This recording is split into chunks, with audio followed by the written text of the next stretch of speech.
El olor acre a madera quemada flotaba en el aire cuando Isabela Montoya se aferró al rifle con ambas manos. Desde el pórtico de su casa veía la línea de fuego avanzando sobre el pastizal seco, iluminando la noche como si el cielo se hubiera rajado en llamas.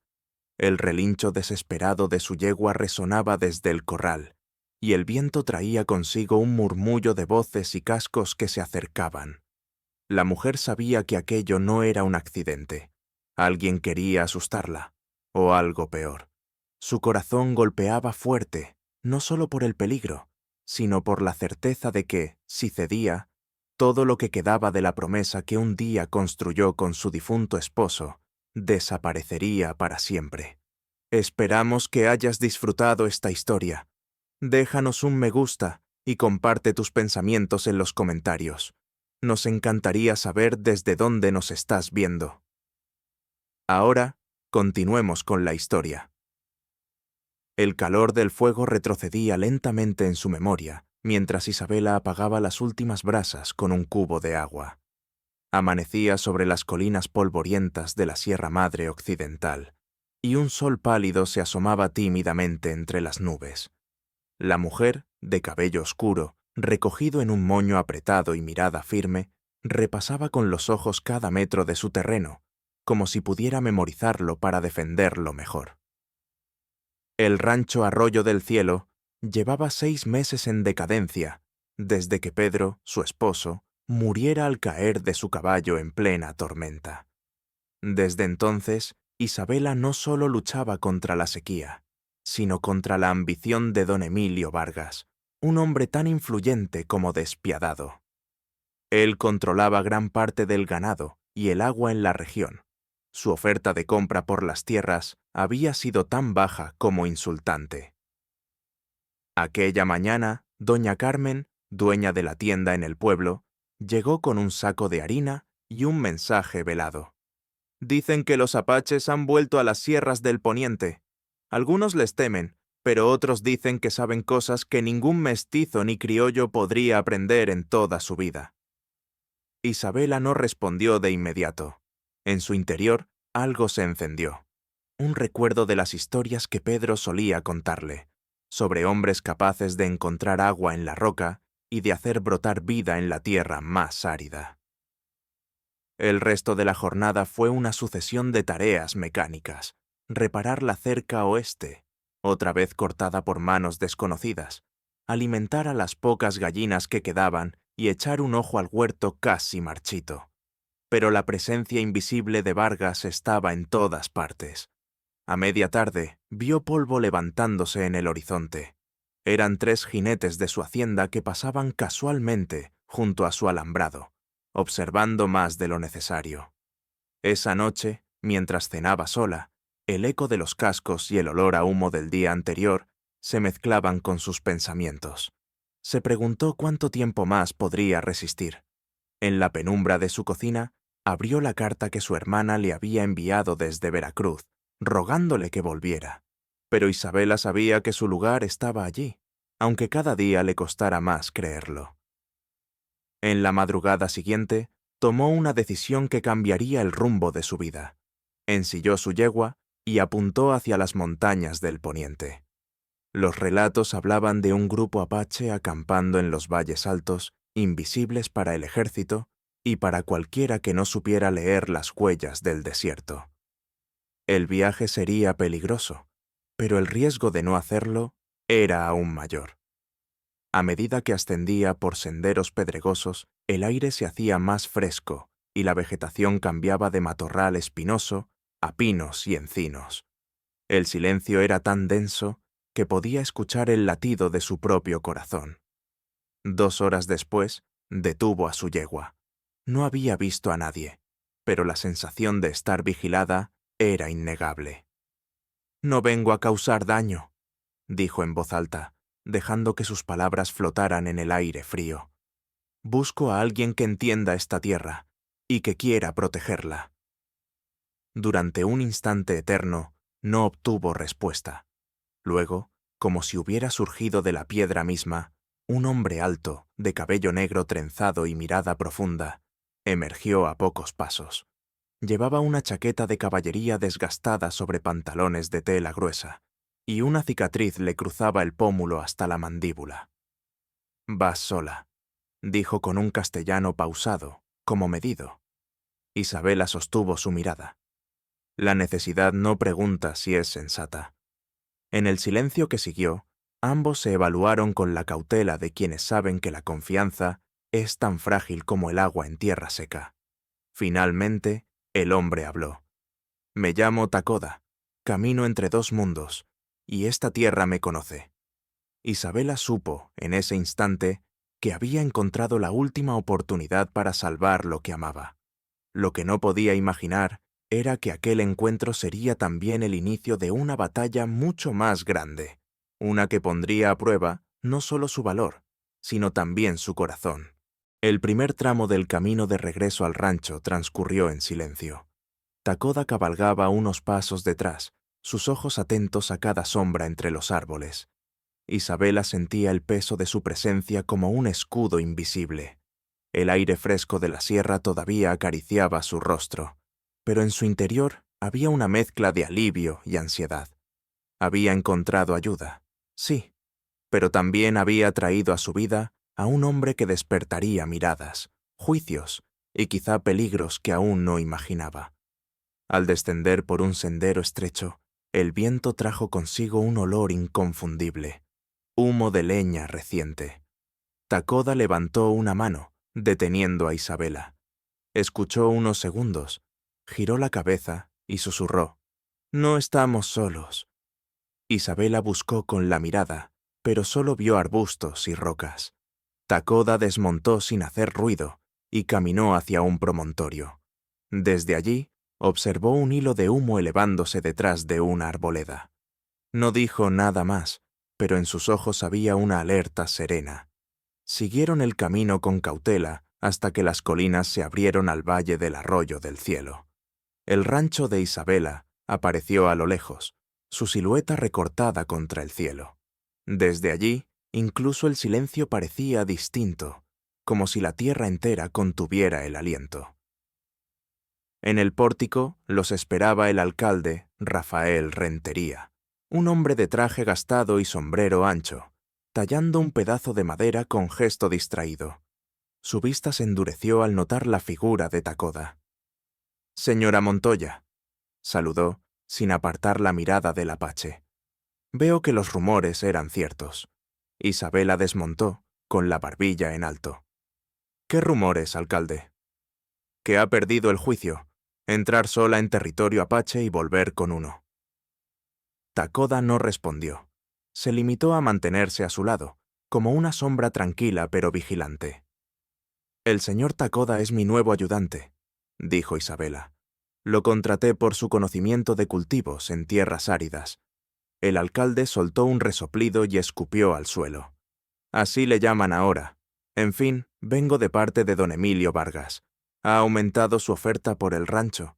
Dice que es su última cortesía antes de usar otros métodos». Isabela sintió un nudo en el estómago, pero su voz no tembló. «No me interesa su dinero». Debería interesarle. Gente como Vargas no acepta un no, y menos si viene acompañado de compañía salvaje. El mensaje había sido entregado. Rentería se marchó sin mirar atrás. El silencio que dejó tras de sí se mezcló con el crujido lejano de una viga en el establo. Isabela giró hacia Takoda, encontrando en su rostro la misma serenidad con la que había aparecido esa mañana en la montaña. «Sabes lo que esto significa, ¿verdad?», preguntó ella. «Que el camino será más difícil, pero también que no estás sola». Al día siguiente, Takoda comenzó a trabajar temprano. Observó el cauce seco del arroyo y se internó en la maleza, buscando con paciencia señales invisibles para cualquiera que no conociera la tierra. Isabela lo siguió, tratando de comprender qué buscaba. «La tierra recuerda el agua», murmuró él, agachándose para tomar un puñado de arena húmeda. «Aquí no llueve desde hace meses. Bajo la piel de la tierra, el agua sigue viva. Solo hay que abrirle camino». Durante horas, Takoda trazó líneas con un palo largo, marcando posibles zanjas. Isabela lo observaba con creciente curiosidad. Sus movimientos eran seguros, como si cada paso estuviera dictado por una memoria ancestral. Al mediodía, empezaron a cavar el primer canal, y aunque el sol golpeaba fuerte, Isabela sintió algo que hacía tiempo no sentía: esperanza. Esa tarde, mientras tomaban un breve descanso bajo la sombra de un mezquite, Takoda contó una parte de su historia. No lo hizo con dramatismo, sino con una calma que la conmovió más que cualquier lamento. Mi familia murió en un ataque de soldados. Yo estaba de cacería. Volví y encontré solo cenizas. Isabela bajó la vista, reconociendo en esas palabras un eco de su propia pérdida. Perder a alguien no es algo que se supere. Number, pero se aprende a seguir respirando. Se quedaron en silencio, compartiendo el peso de lo no dicho. Isabela notó que, a pesar de su reserva, Takoda tenía una manera de escuchar que hacía que las palabras fluyeran sin esfuerzo. Al caer la tarde, se oyó el galope de un caballo acercándose a toda prisa. Era Mateo, uno de los vaqueros de Vargas, un joven moreno de mirada nerviosa. Se detuvo a varios metros y bajó la voz. «No me has visto aquí, doña Isabela, pero Vargas no va a esperar mucho más. Esta noche habló de dar un escarmiento». «¿Qué tipo de escarmiento?», preguntó ella. Mateo dudó, miró a Takoda y luego se encogió de hombros. «Solo tengan cuidado». Se marchó sin decir más, dejando tras de sí un silencio tenso. Takoda miró hacia el horizonte, donde el sol se hundía tras las colinas, tiñendo de rojo el cielo. «Vendrán pronto», dijo, como quien constata un hecho inevitable. Entonces habrá que estar listos. Esa noche, Isabela apenas pudo dormir. Escuchaba el crujir de la madera, el susurro del viento, cualquier ruido que pudiera anunciar la llegada de intrusos. Afuera, Takoda permanecía junto al establo, de pie, observando las estrellas. Había algo en su figura quieta que transmitía seguridad, y al mismo tiempo un recordatorio constante de que el peligro estaba cerca. En su mente, Isabela empezó a trazar planes, no solo para proteger la tierra, sino para resistir a un enemigo que no conocía la palabra límite. Sabía que el capítulo que estaba por comenzar, y que la llevaría a enfrentarse directamente con don Emilio Vargas, sería más peligroso que cualquier otra cosa vivida hasta ahora. Takoda, sin apartar la vista del cielo, parecía pensar lo mismo, porque en el aire de la noche, entre el olor a mezquite y la amenaza de pasos que aún no llegaban, los dos entendieron que su alianza ya no era solo por la tierra, sino también por algo que ninguno de los dos estaba dispuesto a perder. La noche anterior había dejado una calma engañosa. El amanecer llegó con un cielo limpio y un aire fresco que olía a tierra mojada, aunque no había llovido. Isabela salió al pórtico con una taza de café, mirando el horizonte con el ceño fruncido. Takoda ya estaba en el campo, inspeccionando las zanjas que habían abierto el día anterior. El silencio se rompió de golpe con un sonido seco. Un disparo, tan cerca que la madera del corral vibró. Isabela dejó caer la taza y corrió hacia el establo, pero Takoda fue más rápido. Se colocó frente a ella, el rifle en mano, mientras buscaba con la mirada el origen del ataque. A lo lejos, una nube de polvo se elevaba sobre el camino que llevaba al pueblo. 3 jinetes se alejaban a galope, sin molestarse en ocultarse. Takoda apretó la mandíbula. «Prueban nuestras defensas. No será el último aviso». En el transcurso de la mañana, la tensión creció. Mateo apareció de nuevo, esta vez con la camisa empapada de sudor y el caballo exhausto. «No puedo quedarme», dijo entre jadeos. «Pero Vargas habla de represar el arroyo. Dice que es para su ganado, pero todos sabemos lo que significa para usted». Isabela sintió un escalofrío. Sin el arroyo, ni las zanjas que estaban excavando servirían de nada. Takoda no dijo palabra, pero en sus ojos había un brillo de determinación fría. Si quiere secar tu tierra, primero tendrá que cruzar por aquí, murmuró, señalando el cauce que atravesaba el rancho. Mateo asintió, le lanzó una mirada rápida a Isabela y se marchó sin despedirse. Al caer la tarde, un nuevo visitante llegó al rancho, el alcalde Rafael Rentería. Venía solo, pero su expresión llevaba el peso de malas noticias. Vengo a advertirle, empezó, sin desmontar. Vargas tiene influencia y amigos en lugares donde la ley es lo que ellos dicen. Si sigue rechazando sus ofertas, las cosas se pondrán feas. Isabela cruzó los brazos. ¿Eso es una amenaza? Es un hecho. Y otra cosa. Miró a Takoda con incomodidad. El ejército ha estado haciendo preguntas sobre un apache con su descripción. No tardarán en venir. Takoda sostuvo la mirada del alcalde, sin mostrar miedo. No me oculto. Pues más le vale empezar, replicó Rentería. O la arrastrarán a usted también. El alcalde se marchó, dejando tras de sí un silencio pesado. Esa noche, el rancho se cubrió de sombras más densas que de costumbre. El viento traía un murmullo inquietante desde el oeste. Takoda preparó una pequeña hoguera en el patio, no para calentarse, sino para vigilar. Isabela, sentada cerca, no podía apartar la vista de él. Si represan el arroyo, nos matarán de sed, dijo ella finalmente. Entonces habrá que actuar antes de que lo hagan. ¿Cómo? Conociendo sus movimientos, sabiendo dónde y cuándo golpeará. Isabela comprendió que Takoda no pensaba solo en defender, sino en anticipar, y eso significaba riesgo.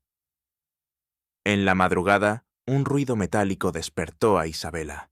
Salió al pórtico y vio a Takoda de pie junto al corral, sosteniendo un trozo de alambre cortado. «Han vuelto», dijo él. «Cortaron la cerca del norte. ¿Se llevaron algo?» «Namber, pero dejaron esto». En su mano, Takoda sostenía un pedazo de tela manchada de aceite, con un símbolo dibujado en carbón, un cuervo con las alas abiertas. Isabela lo reconoció. Era la marca que Vargas usaba para advertir a quienes se interponían en su camino. Ella sintió que el estómago se le cerraba. Aquello no era solo intimidación. Era una declaración de guerra. Takoda dejó caer la tela al suelo y, sin decir más, empezó a preparar su caballo. «¿A dónde vas?», preguntó Isabela. «A seguir su rastro. Quiero saber quién camina bajo las alas de ese cuervo». Mientras lo veía alejarse, Isabela supo que lo que él descubriera esa noche podría cambiarlo todo, y que, cuando volviera, nada sería igual.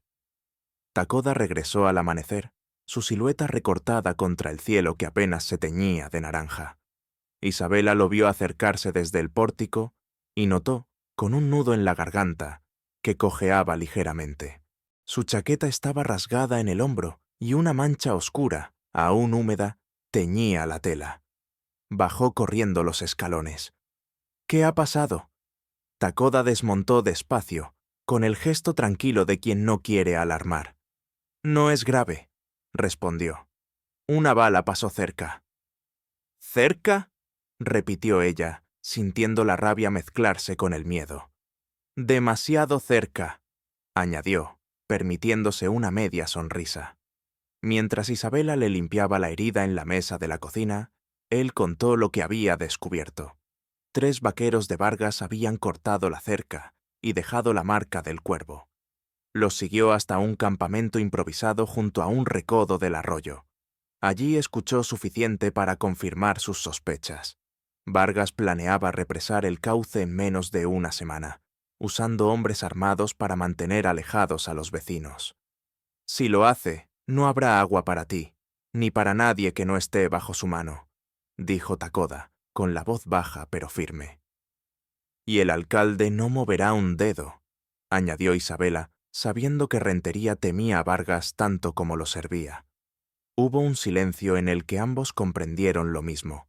No podían esperar ayuda de nadie. La única defensa posible sería actuar ellos mismos.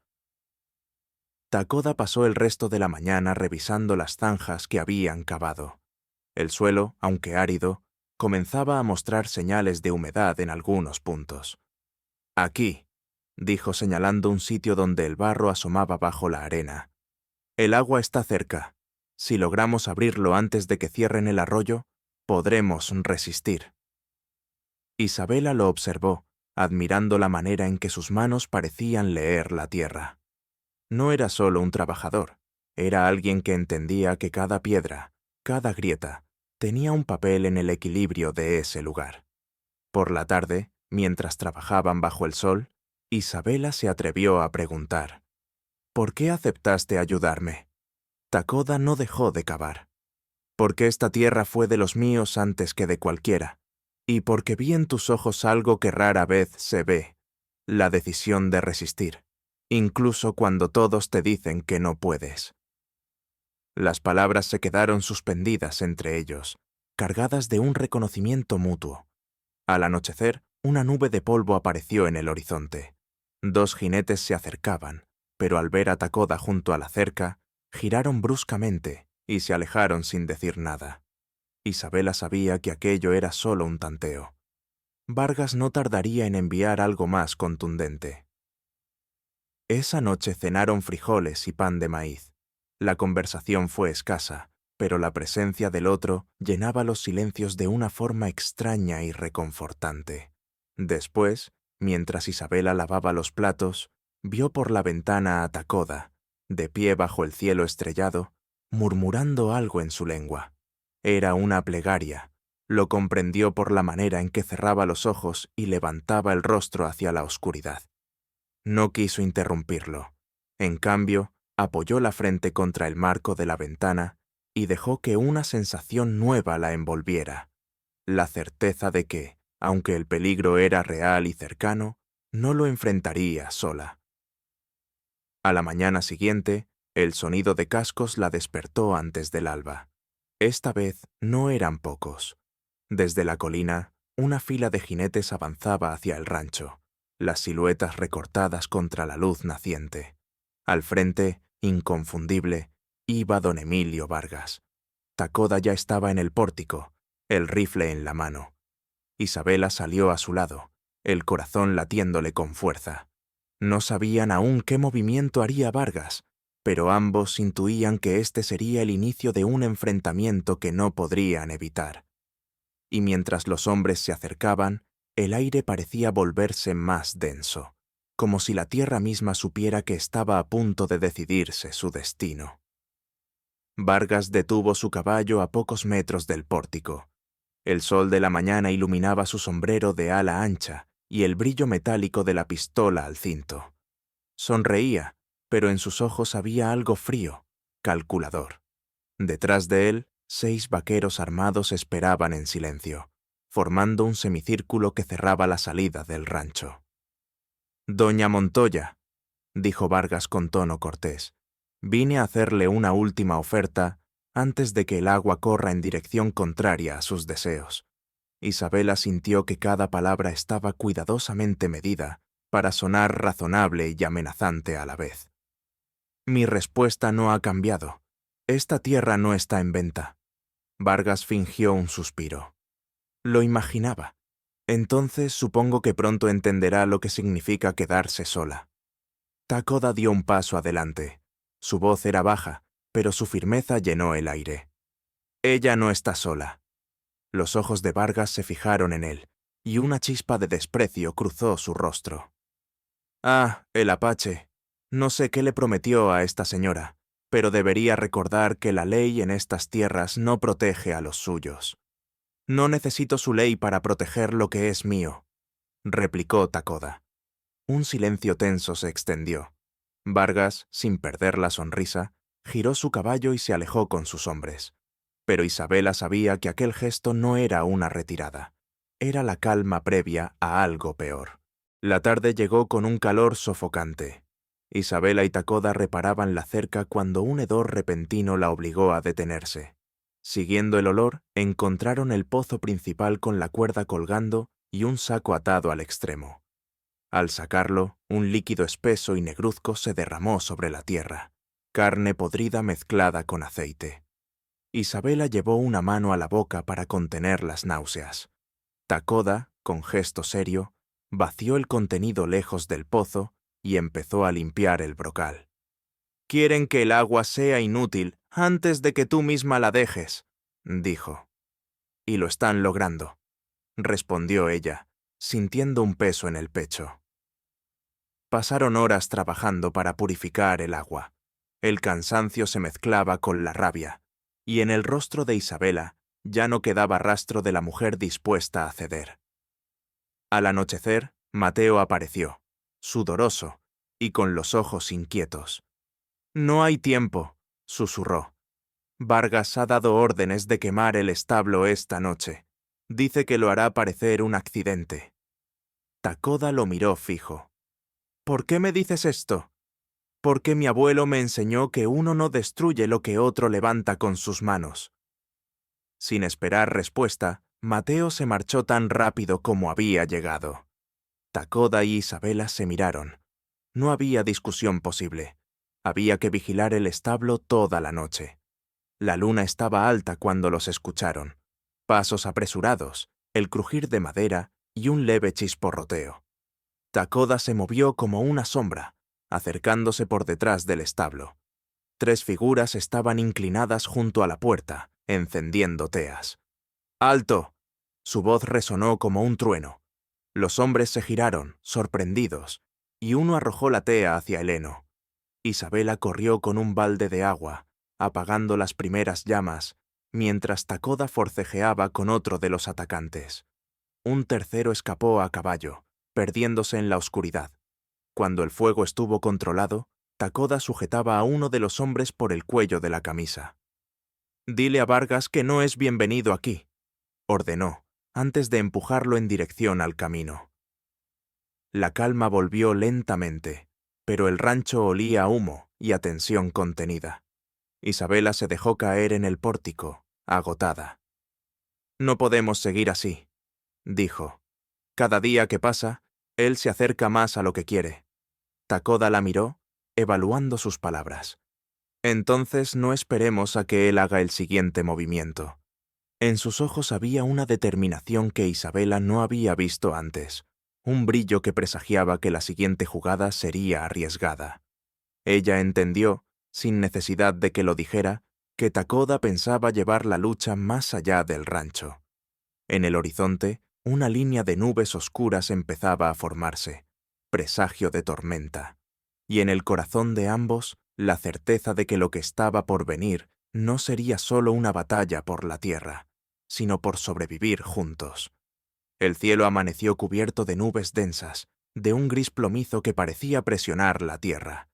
El aire estaba cargado, eléctrico, como si algo invisible aguardara el momento de desatarse. Takoda salió temprano, revisando el cauce del arroyo, mientras Isabela preparaba café en la cocina. A cada minuto, el viento aumentaba, arrastrando hojas secas y un olor metálico que anunciaba tormenta. «Hoy no trabajaremos en el campo», dijo Takoda al regresar. «La lluvia será fuerte». Isabela sonrió con escepticismo. «Aquí siempre promete y nunca cumple». Takoda levantó la vista hacia el cielo. «Esta vez, cumplirá». Las primeras gotas comenzaron a caer al mediodía, tímidas al principio, como si tantearan el terreno. Luego, de pronto, la lluvia se desató con fuerza. El sonido sobre el techo de hojalata llenó cada rincón del rancho. El agua corría por las zanjas recién cavadas, arrastrando tierra y hojas. Isabela salió al pórtico y alzó la cara, dejando que las gotas le empaparan el cabello. Llevaba meses esperando ese momento. Takoda estaba a su lado, observando cómo el agua llenaba los canales que habían trabajado juntos. «Mira cómo corre», dijo ella, casi riendo. «Está viva». «El agua siempre lo está», respondió él, con un brillo en los ojos. Un trueno retumbó tan cerca que la hizo dar un pequeño salto. Takoda, instintivamente, le puso una mano en el hombro, un gesto firme que transmitía calma. La proximidad de su cuerpo y el calor de su palma le hicieron notar un pulso acelerado que no tenía que ver solo con la tormenta. La lluvia continuó durante horas, convirtiendo el patio en un mar de charcos. Al caer la tarde, Takoda y Isabela recogieron mantas y se instalaron junto a la chimenea. El crepitar del fuego se mezclaba con el golpeteo constante de la lluvia en el techo. Cuando era niña, dijo Isabela, mi madre me decía que la lluvia trae consigo nuevas oportunidades. En mi pueblo, contestó Takoda, decimos que es el espíritu de la montaña que baja para bendecirnos. Hubo un silencio en el que sus miradas se encontraron. No era un momento buscado, pero sí inevitable. Takoda, con un movimiento lento, tomó la mano de Isabela. Ella no la retiró. En cambio, la apretó con fuerza.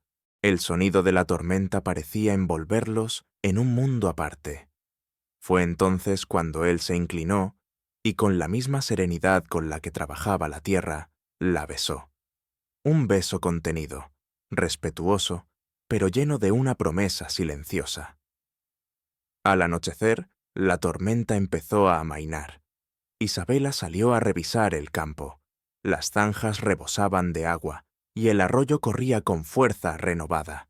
La esperanza que había sentido se multiplicó al ver que el trabajo de ambos empezaba a dar frutos. Pero la calma duró poco. En la distancia, un punto de luz oscilaba en la oscuridad. Una antorcha, luego otra y otra más. Takoda salió a su lado, la mirada fija en el resplandor que avanzaba lentamente hacia el rancho. «No son vecinos», dijo él. «Vargas». Takoda asintió. «Vendrán a ver si la tormenta te hizo bajar la guardia». Decidieron no encender más luces y se movieron con cautela dentro de la casa. Desde una ventana vieron cómo 3 hombres pasaban junto al corral, revisando los postes y mirando hacia la casa. No intentaron entrar, pero uno de ellos clavó algo en la cerca, una tabla con el mismo símbolo del cuervo pintado en carbón. Cuando se alejaron, Isabela y Takoda salieron a quitarla. El símbolo estaba fresco, y la madera aún caliente por la mano que la había sostenido. «Esto no es advertencia», dijo Takoda. «Es invitación a la guerra». Isabela respiró hondo, sintiendo que el beso de esa tarde, la lluvia, el fuego en la chimenea, todo quedaba ahora envuelto en la amenaza que se cernía sobre ellos, y en su interior algo se endureció. «Entonces aceptemos la invitación», respondió. Takoda la miró con una mezcla de respeto y preocupación. Sabía que ese paso los llevaría a cruzar una línea de la que no habría vuelta atrás. Y sin embargo, también sabía que la verdadera batalla estaba a punto de comenzar. En el horizonte, los truenos se habían ido, pero otra tormenta, mucho más peligrosa, se preparaba para caer sobre el arroyo del cielo. La noche estaba tan oscura que ni siquiera la luna se asomaba entre las nubes. Isabela dormía en un sueño ligero, inquieto, cuando un olor acre la despertó. Se incorporó de golpe. Humo. Corrió a la ventana y vio un resplandor anaranjado en la parte trasera del rancho. El establo. «¡Takoda!», gritó mientras se ponía un chal sobre los hombros. Él ya estaba en pie, rifle en mano. Salió a toda prisa, seguido por Isabela, y el calor creciente del fuego les golpeó en el rostro antes de llegar. Las llamas devoraban la paja seca y lamían los postes como si fueran velas. Los caballos relinchaban, golpeando los portones con desesperación. Takoda no dudó. Cubriéndose con una manta mojada, se metió entre el humo para liberar a los animales. Isabela corrió a la bomba de agua, llenando cubos y arrojándolos contra el fuego. Un caballo salió al galope, luego otro, hasta que los últimos escaparon con un chasquido de látigo improvisado de Takoda. Pero el fuego crecía demasiado rápido. Las chispas volaban hacia el techo de la casa, arrastradas por el viento. Isabela sintió un miedo frío. Si alcanzaba la vivienda, lo perderían todo. En medio del caos, un silbido cortó el aire. Takoda se agachó justo a tiempo para esquivar una bala que se incrustó en un poste. Isabela giró y vio sombras moviéndose entre los matorrales. No estaban solos. «¡Vete adentro!», ordenó él mientras se parapetaba tras un bebedero. Respondió con un disparo que hizo retroceder a las figuras. Una segunda bala silbó, rompiendo una teja de la casa. El olor a pólvora se mezcló con el humo. Finalmente, cuando la lluvia de chispas comenzó a disminuir, los atacantes se retiraron. Quedaron solo el crepitar de las brasas y el jadeo de ambos. El establo estaba perdido. Solo quedaba una estructura carbonizada y un terreno cubierto de cenizas. No tuvieron tiempo de descansar. Un galope fuerte se escuchó desde el camino. Isabela sintió el corazón encogerse al ver llegar a Rafael Rentería, el alcalde, con 2 guardias montados. «Por orden del gobernador de Chihuahua», dijo, bajando del caballo. «Tacoda queda arrestado por allanamiento, robo de ganado y agresión armada». «¡Eso es mentira!», replicó Isabela, todavía con la voz ronca por el humo. «No es mi palabra, es la denuncia de don Emilio Vargas», respondió Rentería, sin mirarla directamente. «Y lleva su firma y la de 3 testigos».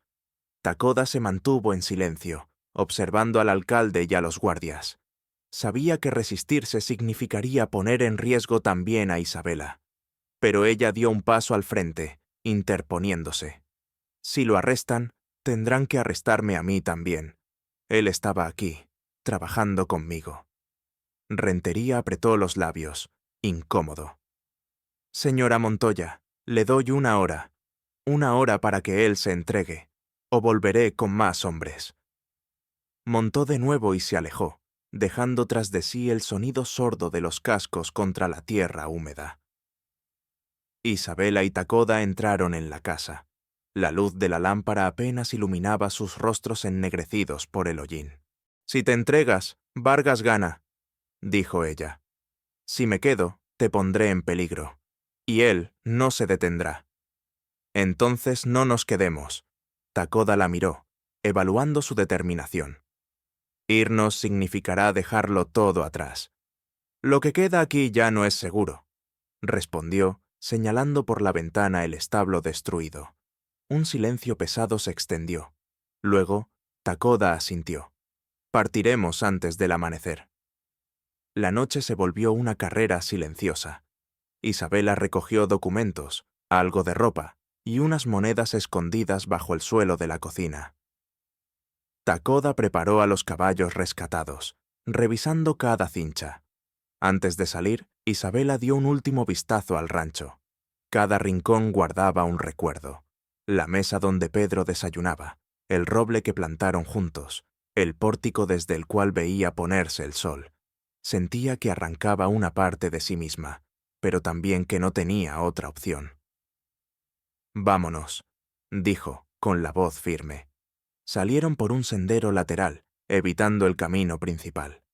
La noche estaba húmeda y oscura, y solo el crujido de las ramas bajo los cascos rompía el silencio. En su interior, Isabela sabía que el viaje sería peligroso. El pueblo de Santa Fe quedaba lejos, y entre ellos y la justicia se extendían días de camino vigilados por hombres de Vargas. Tacoda cabalgaba unos pasos por delante, atento a cada sonido. No dijo nada, pero en su mente ya trazaba las rutas y escondites. Sabía que el siguiente paso no era solo huir, sino llegar con pruebas que pudieran derribar al hombre que los había puesto en esa situación. En el horizonte, las nubes se abrían para dejar pasar un hilo de luz lunar, y bajo ese resplandor tenue, ambos comprendieron que la huida no era el final de su lucha, sino el verdadero comienzo. El amanecer los sorprendió en mitad de un cañón estrecho, donde las paredes de roca se alzaban como cuchillas hacia el cielo. El silencio allí era distinto, pesado, expectante, roto apenas por el eco de los cascos y el murmullo lejano del agua. Isabela mantenía la vista fija en el sendero, pero su mente estaba alerta. Cada sombra parecía esconder un peligro. Tacoda, al frente, detuvo de pronto su caballo y levantó la mano. «Alguien nos sigue», murmuró sin girarse. Isabela sintió un escalofrío. «¿Cuántos? 2, no, 3. Son buenos para moverse sin ruido». Aceleraron el paso, pero el terreno no les favorecía. El cañón se estrechaba aún más, y a medida que avanzaban, las salidas laterales desaparecían. De pronto, un silbido agudo cortó el aire, y una piedra cayó rodando desde lo alto, golpeando el camino justo delante de ellos. Era una advertencia, o un intento de detenerlos. Un grupo de 3 hombres apareció en la cornisa, apuntando con rifles. Llevaban pañuelos cubriendo la mitad del rostro y sombreros bajos. Uno de ellos gritó: «Entréguenos las armas y los caballos, y saldrán vivos». Takoda no se movió. Sus ojos medían la distancia, el ángulo, las opciones. «Son de Vargas», susurró Isabela. «O trabajan para quien mejor pague. Da igual». En un movimiento rápido, Takoda desmontó y empujó a Isabela hacia una grieta en la pared del cañón. Las balas silbaron, levantando polvo a su alrededor. Respondió con 2 disparos certeros, obligando a los atacantes a cubrirse. «¡Corre por la grieta!», le ordenó, mientras retrocedía sin dejar de disparar. Isabela obedeció, guiando su caballo por el estrecho pasaje. El eco de los disparos rebotaba en las paredes como un trueno multiplicado. Takoda se unió a ella segundos después, y juntos siguieron avanzando hasta que el sonido de sus perseguidores quedó atrás. Emergieron en un valle oculto, donde un arroyo cristalino serpenteaba entre arbustos de flores silvestres. Allí se detuvieron para dar agua a los caballos y recuperar el aliento. Isabela miró a Takoda, notando un corte sangrante en su antebrazo. «Estás herido». «No es nada», respondió él, limpiándolo con agua del arroyo. «Lo importante es que no nos alcanzaron». Mientras descansaban, Takoda revisó el terreno. Entre las piedras, encontró una herradura recién caída, con una marca grabada, un cuervo de alas abiertas, la misma señal que habían dejado en la cerca del rancho. «Esto prueba que trabajan para Vargas», dijo Isabela, «y también que están más cerca de lo que pensamos». Decidieron no seguir por el camino principal. Tomaron una ruta más alta, bordeando la sierra, aunque eso significara tardar más en llegar a Santa Fe. El sol del mediodía los alcanzó en un paso estrecho, donde el aire se volvía seco y el horizonte se abría como un océano de polvo. En la distancia, Takoda divisó una columna de humo. No era natural, salía recta, constante, como la de una fogata vigilada. «Podría ser un campamento», dijo él, «o una trampa. Si es campamento, tal vez podamos conseguir comida o información», respondió Isabela, aunque en su voz había cautela. Se acercaron despacio y pronto distinguieron a 2 ancianos junto a un fuego, asando maíz. No parecían armados. Cuando llegaron, los saludaron con una mezcla de castellano antiguo y palabras en lengua apache. Takoda respondió en su idioma, y aquello rompió cualquier barrera.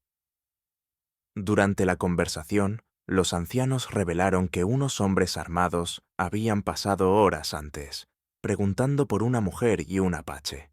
También contaron que Vargas había enviado mensajeros a Santa Fe con documentos firmados para asegurar la captura de ambos.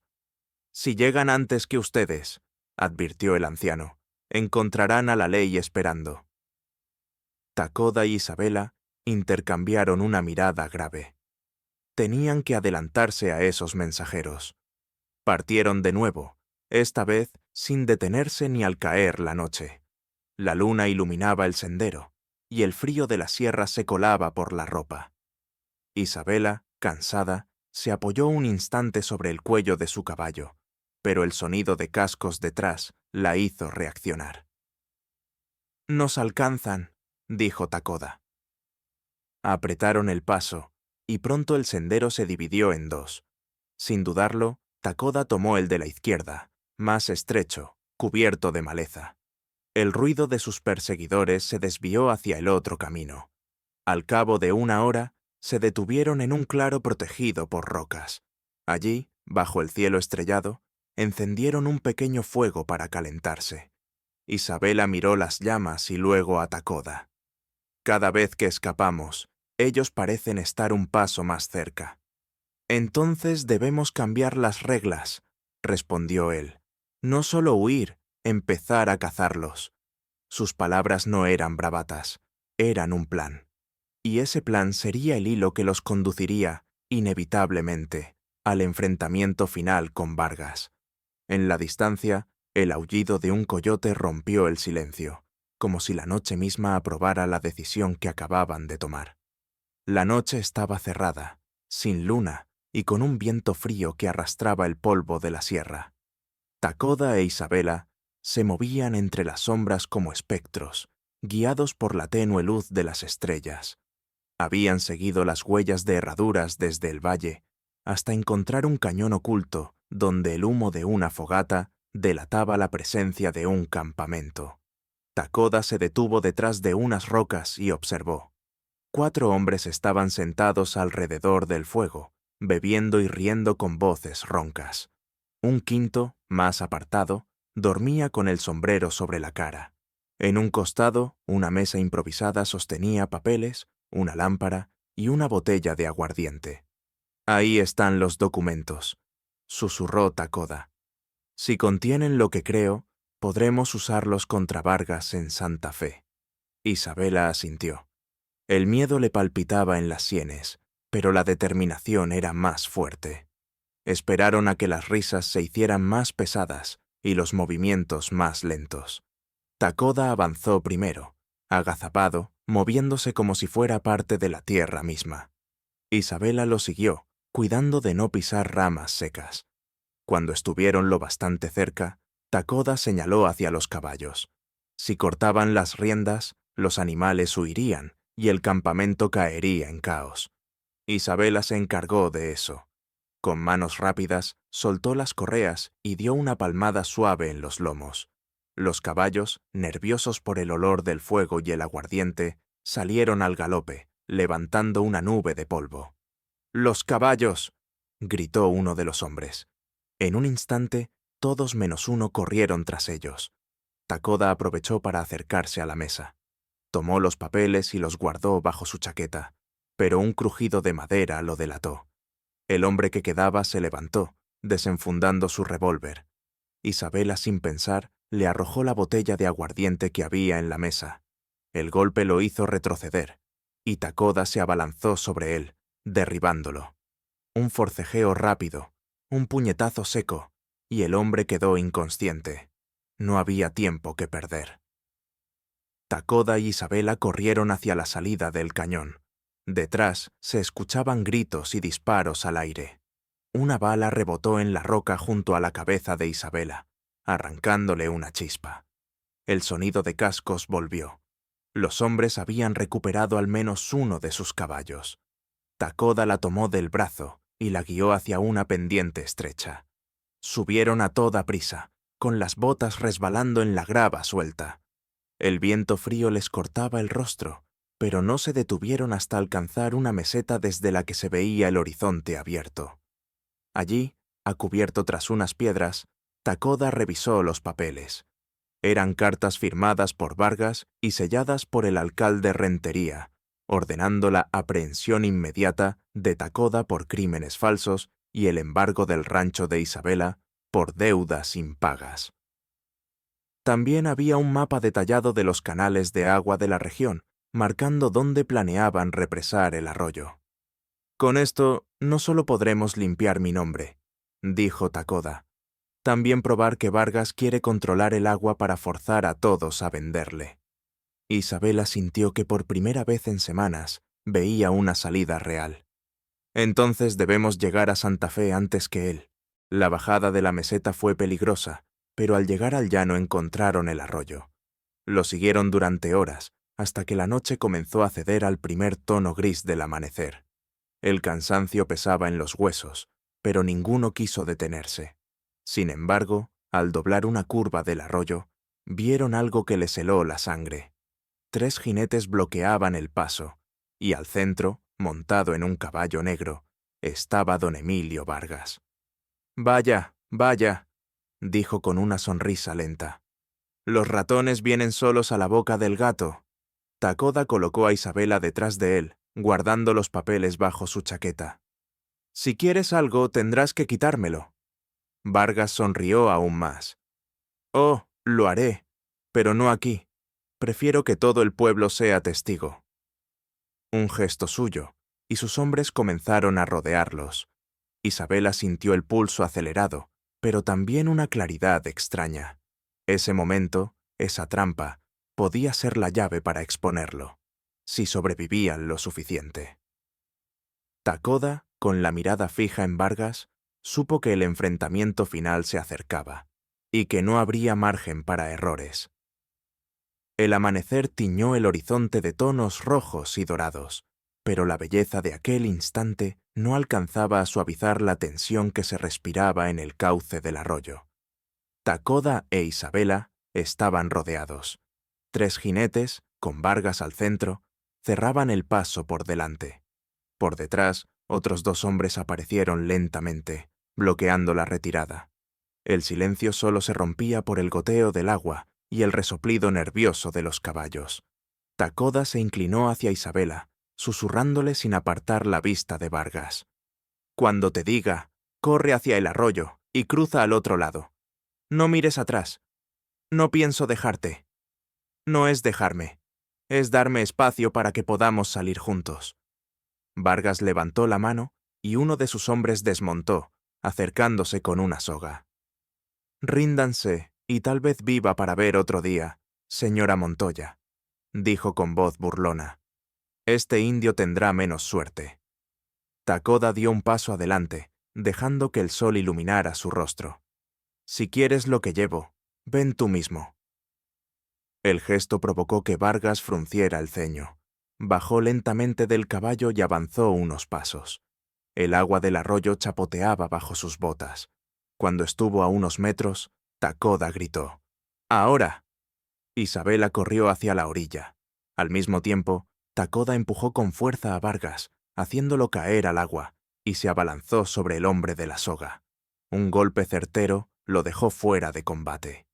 Los caballos, alterados por el ruido y el movimiento, comenzaron a encabritarse, rompiendo la formación de los jinetes.